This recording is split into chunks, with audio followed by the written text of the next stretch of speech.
하루 이틀 새에 날씨가 선선해진 것 같아요. 그죠?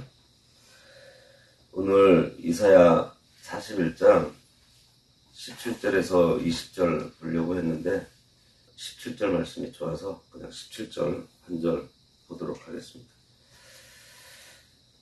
가련하고 가난한 자가 물을 구하되 물이 없어서 갈증으로 그들의 혀가 마를 때에 나 여호와가 그들에게 응답하겠고 나 이스라엘의 하나님이 그들을 버리지 아니할 것이라. 오늘 말씀의 제목은 갈증을 채우시는 하나님입니다. 이사야서를 시작하면서 말씀드린 건데 이사야서가 39장이 전반부, 40장부터 후반부로 내용이 바뀐다고 했습니다. 이 전반부 내용들은 주로 타락한 백성들에 대한 경고의 말씀이에요. 특히 39장에 가서 히스기야가 하나님께 받은 은혜를 감사하지 못하고 하나님께 영광 돌리지 못하고 바벨론의 사신들에게 자기의 보고를 열어서 보여주고 자기의 그 무기고를 보여주면서 자기를 높이며 자랑했습니다. 그래서 하나님께서 그가 자랑하던 그 보물, 그 무기들이 전부 다 바벨론으로 옮겨갈 것이라는 경고의 예언을 들으면서 마쳐요. 결국 뭐냐면은 39장까지는 앞으로 너희들 바벨론에게 멸망을 당할 거야, 이 얘기를 하고 있는 것이고요. 그런데 40장부터는 이스라엘이 그 바벨론에 포로 잡혀갔다가 70년 후에 돌아오게 될 것, 그것을 예언하는 말씀이에요. 그런데 그때 하나님께서 한 사람을 세워가지고 이 일을 하실 건데 그가 열국을 망하게 할 거다. 그때 바벨론도 같이 망하게 될 때에 너희들은 그거 두려워하지 말아라. 이거 다 하나님께서 하시는 일이니 그때 너희들은 더 겸비하고 있어라 하면서 놀라지 말고 두려워하지 말고 내가 굳세게 붙잡아 줄게. 내가 도울게 하시면서 내가 너희의 하나님이 되어줄게. 이렇게 위로해 주시고 격려해 주시는 그러한 말씀이에요. 멸망당하고 나서 그리고 나서도 70년 동안 포로 생활한 이후의 일을 지금 예언하고 있는 거예요. 오늘 본문을 시작으로 해서 20절까지에서는 이스라엘을 고국으로 돌려보내는 고레스 왕에 대해서 나오고 있어요.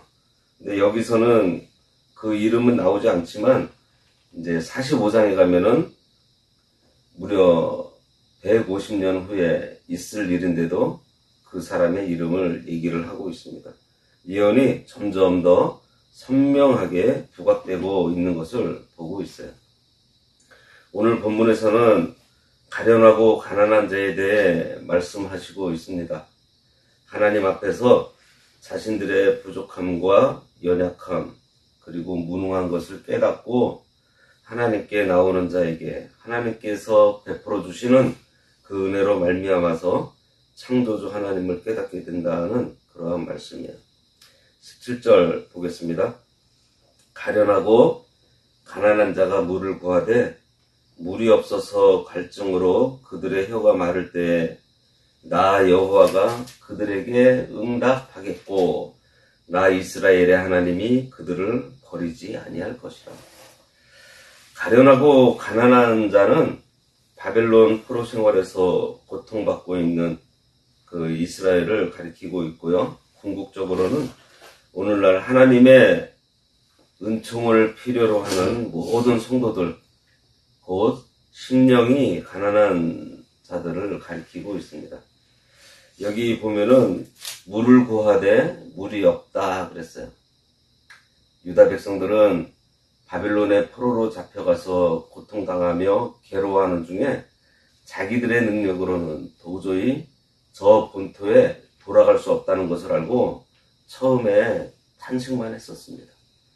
그러나 그중 몇몇 사람들은요, 자기들의 재주와 능력으로는 도저히 이 일을 해결할 수 없고 회복될 수 없다는 것을 깨닫고서 기도하기 시작했습니다. 에스겔 같은 사람은 그발 강가에서 기도했고, 에스더 같은 사람은 왕궁에서, 또 모르드게 같은 사람은 국정을 보는 국무총리의 자리에서 회개하며 하나님께 매달려 간구한 사람들입니다. 여기서 돈이 없어서 가련하고 비천한 것이 아니에요. 다니엘은요, 재상이 되었었고요. 모르드게도 아하수에로 왕 다음인 그 국무총리까지 되었었습니다. 그리고 에스더는요, 왕후가 되었어요. 참 유대인들을 보면은 어디를 가든지 참 그들의 생활력이 대단한 것 같습니다. 어떠한 곳을 가든지 어느 나라에서 그 경제의 주체가 되어 있어요. 대단한 민족인 것 같아요. 그러나 그들의 신령이 물질은 많았을지는 모르지만은, 생활은 넉넉했을지 모르지만은, 그 하나님의 그 은혜로 채워지지 않는 것들이 있었던 거죠. 물질을 많이 쌓아도 소용이 없었고, 높은 자리에 올라앉아 명예가 있어도 아무 소용이 없었어요. 그저 본토로 돌아가서 하나님을 마음껏 경배할 수 있는 그것으로 돌아가고 싶다는 그러한 간절한 마음들이 가득 찼던 거예요. 상한 심령이죠. 여기서 말하는 이 물은요, 우리가 목이 마를 때 마시는 이 물이 아닙니다. 이사야서 55장 1절에부터 나오는 목마른 자들아 물로 나오라 하신 그 말씀도 이 육신의 목을 죽이는 물이 아니에요. 여기에서 구하는 이 물은 심령의 갈증을 해결하는 것을 말하는 것으로 영원을 사모하는, 영원히 하나님의 사랑을 받고자 하는 영생에 대한 갈증을 말하고 있습니다. 어떤 선지자도 얘기하잖아요. 물이 없어 기근이 아니고 하나님의 말씀이 없는 기갈을 겪게 된다고 했습니다.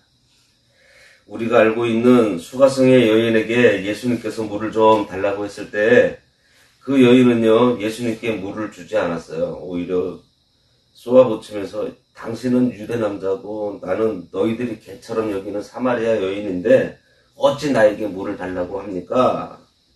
라고 했을 때 예수님께서 뭐라 그래요?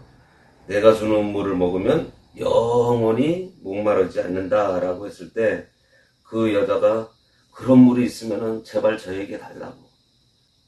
그때 예수님은 자기가 주는 물을 가리켜서 영원히 목마르지 않는 물이라고, 영생하도록 솟아나는 샘물이 된다고 말씀하셨습니다. 그러니 그 물은 이 목을 죽이는 이 물이 아니고 영적으로 줄이고 영적으로 가란 자들에게 만족을 주는, 그 갈증을 해소시켜주는 복음을 통해서 얻는 성령의 그 은혜를 말합니다. 여기서 말하고 있는 이 가련하고 가난한 자는 다시 말해서 심령이 가난한 자를 말하는 거예요. 포로로 잡혀간 유대인들이 바벨론 땅에서 물질의 풍요를 누렸든지 높은 지위를 누렸든지 간에 그들의 심령 속에 하나님과 교통함으로 얻는 그 기쁨과 하나님의 그 깊은 사랑과 은총을 맛보지 못하고 있기 때문에 그들의 심령이 시들시들하며 고통스러워 갈증이 있었다는 거예요. 그래서 그들이 가련하고 가난하여 물을 구하였다고 했는데 그들이 구하는 물은 이 물이 아니고 구원의 복음을 갈구한 것을 말하고 있는 것입니다. 하나님께서 내가 너희를 건져주겠다. 내가 너희를 사랑하여 함께 하겠다. 너희의 하나님이 되겠다고 하시는 하나님의 약속의 은총을 바라는 그런 갈증이 그들에게 가득 찼다는 것입니다. 그들은 바벨론에서 육신적으로도 매여 있었지만 그 심령적으로도 매여 있었어요. 심지어 바빌론 사람들이 유대인을 막 불러다 놓고, 야, 너희들 노래를 잘 부른다고 하니 노래 한 곡 해봐라. 야, 너희들 수금을 잘 탄다는 소문을 우리가 들었는데 우리 앞에서 수금 타면서 너희들이 좋아하는 그 시온의 노래 한번 불러봐라. 참 세상이 하나님을 찬양하는 노래를 바벨론 사람들이 놀이객감으로 여기면서 불러보라고 했을 때 참으로 이 유다 백성들은 마음이 아팠습니다.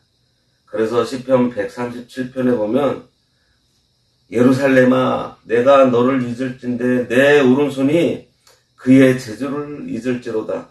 내가 예루살렘을 기억하지 아니하거나 내가 가장 즐거워하는 것보다 더 즐거워하지 아니할진대 내 혀가 내 입천장에 붙을지로다 하면서 예루살렘으로 돌아갈 날을 간절하게 그 강가에서 사모했던 것입니다. 바벨론에서 포로 생활하던 유대인들이 가졌던 그런 마음을 가리켜서 지금 가련하고 가난하다고 말하고 있는 거예요. 우리도 그들처럼 자신이 가련하고 가난한 자라는 사실을 알아야 하겠습니다. 그때 하나님께서 우리에게 목마르지 않도록 은혜의 이 생수를 주세요. 우리가 주의 뜻대로 살지 못해서 이 마음이 괴롭고 고통스러운 것은요, 멸망받게 되어 그런 것이 아니라 영적으로 살아있다는 증거입니다. 하나님 앞에 살아있는 증거예요. 그래서 마음이 가난한 자는 복이 있나니 천국이 저희 것임이라 하고 예수님께서 말씀하셨어요. 이 세상은 어떠한 만족을 주지 않는다는 것을 깨달은 사람, 곧 돈을 많이 벌어도 만족하지 못한다는 것을 깨달은 사람, 하나님의 은혜 없이는 어떠한 만족도 없다는 것을 깨달은 사람이 심령이 가난한 사람입니다. 물을 구하되 물이 없어서 갈증으로 그들의 혀가 마를 때에 이들이 심령의 갈증으로 인해서 지금 하나님께 간구한 거예요. 그들의 혀가 마를 때에 나 여호와가 그들에게 응답하겠고 그들의 간구에 하나님께서 응답하겠고 라고 말씀하십니다. 나 이스라엘의 하나님이 그들을 버리지 아니하실 것이다. 참 버림받는다는 게 참 슬프고 좀 두려운 일입니다. 그런데 하나님께서 버리지 않으신대요. 자, 이스라엘 백성들의 그들의 역사를 보면은 얼마나 하나님의 마음을 상하게 많이 했습니까? 그럼에도 불구하고 버리지 않으신대요. 이스라엘이 심한 고통 중에 빠져 구원이 절실할 때에 여호와께서 그들의 간구를 들으시고 반드시 구원하시겠다는 약속의 말씀이고 결코 그들을 떠나지 아니하시겠다는 약속입니다. 그들이 여호와 외에 다른 어떤 것도 바랄 수 없는 상황에서 하나님께서 그들에게 구원의 손길을 펼쳐 주시겠다는 거예요. 이로써 그들은 여호와께서 그들의 하나님이시라는 것을 깨닫게 돼요. 이러한 본문은 구하는 자에게는 반드시 응답해 주시는 하나님의 이 신실하심을 보여주고 있고요. 구원은 오직 여호와 하나님만 의지할 때에 있다는 것을 보여주고 있습니다. 자신의 연약함과 궁핍한 것을 깨닫는 것이 참으로 중요한 것 같아요. 하나님 앞에 상한 심령을 가지고 나갈 때 하나님께서 참 기쁘게 그러한 우리들을 받아주십니다. 우리의 연약함을 깨달으려면 우리가 주님을 위해서 한번 살아봐야 돼요. 주님을 위해서 살려고 말씀을 따라서 순종하며 살아갈 때 우리들에게 갈증이 일어납니다. 주님을 위해 살아보지 않은 사람은요, 이 심령에 갈증이 없어요. 유대인들은 바벨론에서 포로 생활을 하다 보니 주를 위해서 살 힘조차도 없었습니다. 말씀을 가르쳐주는 선지자도 없었고요. 예배드릴 자유도 없었고 심지어는 기도할 수 있는 자유도 없었습니다. 그러다 보니 이들이 기도하려고 했고요. 어떻게 해서든지 하나님의 말씀을 듣고자 선지자를 찾아다닌 사람들이 있었던 거예요. 막 크게 갈증을 느낀 것입니다. 그러한 자기 백성들의 간구와 기도에 하나님께서 생명수와 신령한 양식을 채워주시고 돌봐주시고 그리고 뭐라고요? 버리지 않는다. 이렇게 말씀해 주십니다. 기도하겠습니다. 가련하고 가난하여 참으로 연약한 가운데 처해 있으므로 아무것도 아닌 우리를 친히 찾아와 위로하시는 하나님 아버지 감사합니다.